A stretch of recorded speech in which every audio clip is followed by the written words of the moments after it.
اعوذ باللہ من الشیطان الرجیم بسم اللہ الرحمن الرحیم۔ چھٹی جماعت کے پیارے بچوں السلام علیکم۔ آپ اپنا بحرستان اردو نکالیے اور صفحہ نمبر 72 پر پہنچیے۔ شاباش۔ آج جو ہمارا موضوع ہے سبق ہے وہ ہے شیر میسور ٹیپو سلطان۔ جنوبی ہندوستان میں میسور ایک تاریخی شہر ہے۔ کہتے ہیں کہ جنوبی ہندوستان میں میسور ایک تاریخی شہر ہے، اس کی کچھ تاریخ ہے، پرانا شہر ہے۔ آج سے تقریباً 250 سال پہلے اس علاقے میں حیدر علی نام کا ایک سپاہی تھا۔ وہ اپنی ہمت اور حوصلے سے ترقی کرتا ہوا میسور کی ریاست کا حکمران بن گیا۔ کیا تھا؟ پہلے ایک سپاہی تھا لیکن بعد میں ترقی پا کر ہمت اور حوصلے سے وہ میسور کی ریاست کا کیا بن گیا؟ حکمران بن گیا۔ 18ویں صدی کے آخری حصے میں انگریزوں نے مدراس میں اپنا اقتدار قائم کر لیا تھا۔ 18ویں صدی کے آخر میں انگریزوں نے مدراس میں اپنا اقتدار قائم کر لیا تھا۔ وہ چاہتے تھے کہ ایک ایک کر کے جنوبی ریاستوں کو زیر کرنے اور اپنی حکمرانی قائم کرنے۔ وہ چاہتے تھے کہ جو جنوب کی ریاستیں تھیں ہندوستان کی، ایک ایک کر کے سبوں کو زیر کر لیں، ایک ایک کر کے باری باری، اور اپنی حکمرانی قائم کر لیں۔ انگریزوں نے بعض دیسی ریاستوں کی مدد سے حیدر علی کی قوت کو کچلنا چاہا۔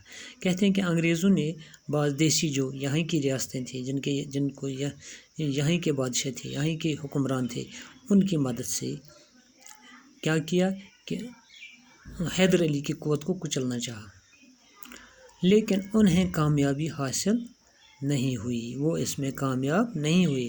حیدر علی بھی انگریزوں کی چالوں کو خوب سمجھ رہا تھا۔ کہتے ہیں کہ حیدر علی جو تھا اس کو بھی انگریزوں کی چالوں کی خوب پتہ تھی۔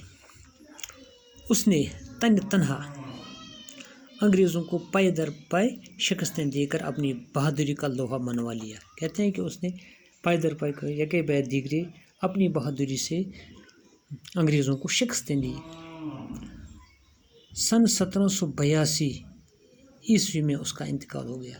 کب ہوا ہے اس کا انتقال؟ 1782 عیسوی میں۔ اس وقت اس کے بیٹے شیخ علی، اس کے بیٹے فتح علی ٹیپو کی عمر 20 سال تھی۔ جس وقت وہ گزر گیا اس کے بیٹے کی عمر کیا تھی؟ 20 سال۔ بیٹے کا نام کیا تھا؟ فتح علی۔